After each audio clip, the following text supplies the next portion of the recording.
Sa dihang gisigihan ko pahunat sa atong talahorong Chancellor sa Sugbo isip atong nag-administer sa akong installation. Murag na imagine ako ang nahitabo karon sa atong ebanghelyo nga si Pedro gi tagaan sad ni Hesus sa Yahweh sa gingharias langit. Pero dunay commitment nga angayng buhaton ni San Pedro. Pero pag ending sa ebanghelyo, nahimo mang Satanas si Pedro. Naot unta Monsignor rin di ta ko mahimong Satanas. Mga igsoon, dili sayon ang pagdumala og katawhan aron dadon sa langit. Lingi ay mong tupad ing namukuyog ang Father sa langit. Ing na namukuyog ka? Nya kay kamusad doon naman sad mo'y misyon, miambit man sad mo's misyon ni San Pedro o ni Santiago Apostol. Kinahanglan kami sang mga pari, labi na gid ako, dadasag ko ninyo ngadto sa langit. Hilay na sang lingi, ing na ikuyog ni mos Father, ing na ikuyog ni mos Father. Gikan karon kon buhi lang ko og di mausab ang plano sa atong bag-ong obispo sa regular normal nga pag binalhinay mo kuan ko dinhi mo puyo ko dinhi og 6 years mao nay normal pero dunay mga abnormal panghitabo pero ibutang talag normal so 6 years tang magkuyog-kuyog. Maningkamot kong dadon tamo ngadto sa langit. Paningkamot sad mo dadasag ko ninyo ngadto sa langit, ha? Nya haron madamo nako sa langit, di ko mosunod sa gibuhat aning mga tao diri sa o gibuhat sad ni Moises diri sa bag-unang pagbasa. Tungod sa kamasupilon sa mga taong gidala ni Moises padulong unta sa promised land, nalagot ang Ginoo hastas Moises wa na hinuon kasod sa promised land. Giingna na nos Ginoo hasta ikaw dili nakakasod. Naamong siya sa mga taong iyang gidala. Nganuman nasuko si Moises sa pagka-reklamador sa mga tao. Nadagid siya sa kasuko. Muna ako dinhi maningkamot lang gyud ko magsikog tan-aw sa sakristan nga magsigig supak-supak di lang gyud ko masuko. Nya kamo sad aron di masuko ang pare ay sad mo pagsigig reklamo. Inigingos pare hogs kolekta hog dayon. Ay na pagsigig reklamo. Inigingos pare palit mo og slat palit dayon. Ano inyo pa man sige hag reklamo. Di ba? Sige. Lain na sang lingi sa imong tupad. Ang di mo lingi, padong sa impyerno. Gilingi ing na isaad na ko din ajud ko mo reklamo. Anya haron dili mo kusog mo reklamo dinhi sa simbahan, didto sa inyong balay, praktis-praktisan ang daan nga dili sad mo reklamador dito sa inyo kay kanang batasan ninyo sa balay mao ra man sa na inyong dadon dinhi simbahan god. Kung libakira kay mo dito sa inyong panimalay hasta pare dinhi libakon sa ninyo. Libakon magayon inyong mga ugangan hasta inyong mga in-laws pare pa ba nga wa ginay koneksyon ninyo. Ana no? So praktisa dito sa balay ayaw sad pagreklamador. Nya ingna sad nang inyong kaubas balay kamo mga asawa karon inig-uli ninyo ingna sad inyong bana dong or darling maningkamot jud ko nga dadon ti ka ngadto sa langit. Mingo na imong bana hilom na dapugon ko nang naong mo. Ana asag di lang nga magiusay makalitan ka na so, ay lang kay kasuko gyud kay madanya ka.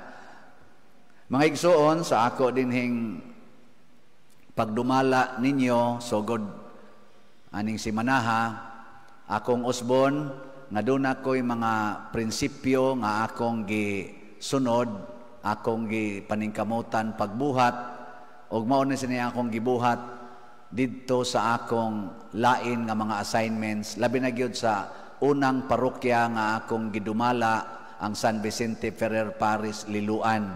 Ikaduha maning parokya ang inyo akong gidumala, basig second and last na ni. So, unsa may ako mga prinsipyong gibatunan, ang naguna, trust. T-R-U-S-T. Kanang T stands for transparency. Himuon gyud akong dayag ninyo ang atong mga kalihukan, apil na ang atong mga finances. Ana ha? Ikaduha, ang R is religiosity. Ako gyud mong tabangan nga mulambo ang inyong mga religious practices, tanan nga makapalambo sa atong relihiyon, ako gyud nang tabangan haron mag-anam gyud kainit ang atong pagbansay sa atong relihiyon. Niya apil na ana ang paghipo sa mga iro, kay di man na mosimba ang iro. Awad ako naman danang gihangyo, pero wala lang yapon mahipo. Sige lang. Ang ikatulo, ang U is unity. Ako sang paningkamutan, sama sad sa gibuhat ni Kristo o sa iyang mga apostoles o mga sumusunod, ang paghiusa sa tanang katawhan, sama nga ang simbahan nagkahiusa. One, sa ako nang giprofess kaganiha sa pagtuo, nagatuo ako sa usa, Santos, Katoliko ug Apostoliko nga simbahan. Usa, unity, oneness.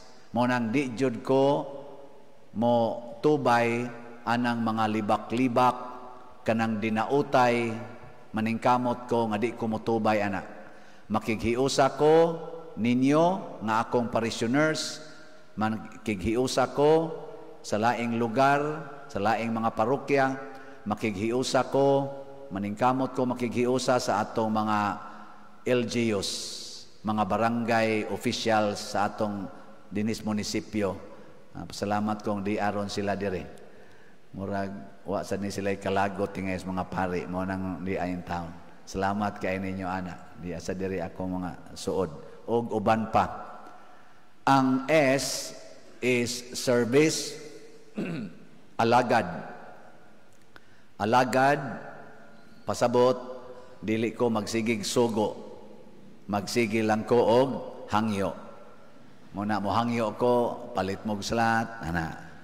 Nyagdigin mo musugot, ako nila nang ihangad sa Ginoo, Lord, ika nala'y mag-igo ani mga tig-ag kasing-kasing. Ana, no? Service raman. Di man gina pwedeng mangayo ta mo, demand ta. Unya ang T is technology. Maningkamot sa ta nga ma-improve ang atong technology. Tanan nga magamit nato dinhi sa simbahan, makaya nato modern technologies para matabangan nga mas mapasayon ang pagsangyaw sa pulong sa Ginoo dinhi sa simbahan, outside sa simbahan. Muna dito sa akong unang parokya, na dito ko nasikat-sikat sa social media tungod kay nigamit ang mga modern technology, ang ato sa mga ITs, mga SOCOM, ako sang gipanghangyo. Apil na ng mga taong experts niini. Kanina naglingkod diri, mga experts man na sila. Naot unta dugay pa na sila mga matay. Aron nga daghan pa sila malagaran. Ako amang ko know-how ana sila ra.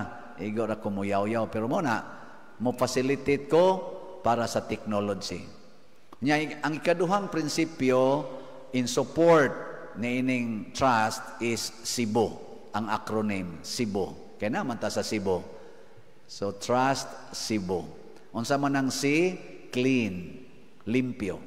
So maningkamot ko nga limpyo ang atong parokya, sulod o gawas sa simbahan, apil na sa akong utok o ang akong kasing-kasing malimpyo unta.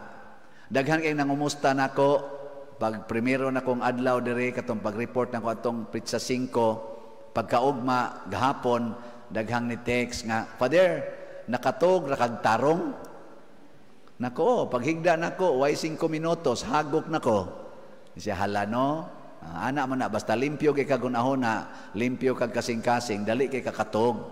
Kanang mag-alindasay, hugaw naghunahona, hugaw nagkasing-kasing. Ilingian na sa di mong tupad. Ingna, dali ra ka makatog. Ingna ka no. Dali ra. Oy, naiuban diya, di nakatog, kay daghan kay gikalagutan, daghag kabalaka, daghag mga plano. Ako, inighigda na ko, kanantanan akong plano, surrender na nas Ginoo, kay moingon dayon ko, Lord, posibleng dili na ko kamata ugma. Way kapuslanan, og magsige pa ko aning planoha. Ako na lang ning kalimtan, hagok dayon. Naigmata, kot-kot na sa suo, yay. Adi ko mangot-kot suo, pasalamat ra ko sa Ginoo. Muna, clean. Ang economizing. Dili kita mo gamit og mga guba. Dili ta magminantinil. No? Muna, naatingin mo yung mga sandiganan ron diha nga guba, naasan mo yung ludhanan nga guba, ato ng tiwason.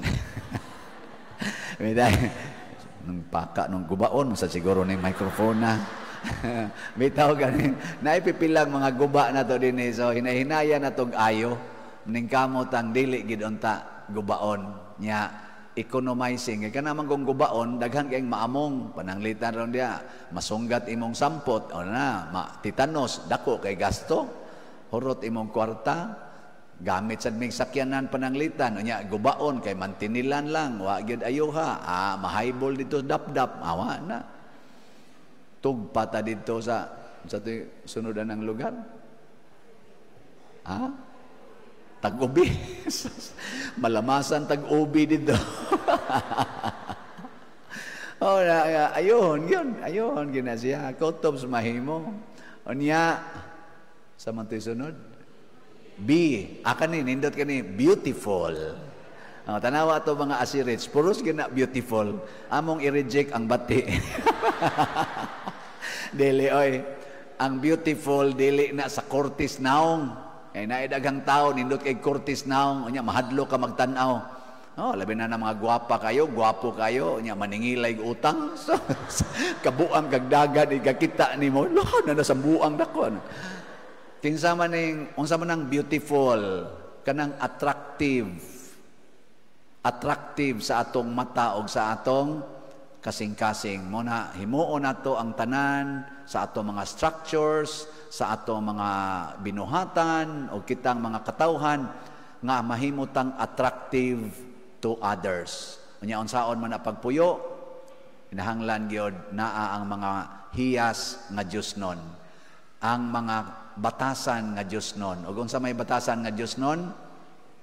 Unsa man? Gugma. Number 1 gina maghigugmaay kita. Sunod kanang magsig alagad, magsigig ampo, magsigi og pasaylo, magsigig dawat, kana bang maingon yun, maging sino ka man, mamahalin kita. Kamo mga bana, gwapo kay mo, nya daghan kayong magsigig text ninyo nga, you are my hero, you touch my heart, text nga tong mayor, baron. Nya mo, ang asawa sad makadungog singhag dayon. Unsa ni mga text? Mag-iningon gani mo ana, dili na gyud mo beautiful mga asawa. Mulsugo din nagluod inyong naong. Pero ini kabasas asawa, muto iyang luha, nya masakpan des bana ngan hilak man kaday. Di ama ko nabasahan sa imong cellphone unsa man ka sweet ba ani. Unsa unya? Sakit man pero this cannot change my love for you. Mudool din ang bana, mugakos din, you are the most beautiful woman in my life. Anak niya, tuusag ka, adto din to siya dito. Pero at least, malipay, yun, beautiful man. Anak niya, ang katapusan, useful. Kana bang magamit? Dili ta magsigig stock diha og mga buta nga way gamit. Ato na nang i-dispose. Sige, katapusang lingi na lang ni sa imong tupad. Ingna, pwede ko mo gamit nimo? ing na kuno be, ing na pwede ko mo gamit niyo. Oh, nawa manglingi. Sa ato pa kanang dili magpagamit itsapoyra na. Si Kristo sa atong ebanghelyo nagpagamit siya sa kalibutan. Ningon siya, muadto ko sa Jerusalem, ila kong paantuson, ila kong daog-daogon, o ila kong patyon. Apan ihatag nako akong lawas. Si San Pedro, dili niya gustong ipagamit si Kristo. Iyang gidas daplin, ingon siya, di ko gustong mahitabo na ni mo, Lord. Giing na din sa Ginoo, pahawa diha Satanas. Babagkas akong dalan. Selfish ra kay ka. Muna kamo mga asawa, ipaggamit ang inyong mga bana. Mga bana, ang inyong asawa, ipaggamit na sa mga pari. Aron mahimong lektor, mga katikista, inana, og manindog na ta.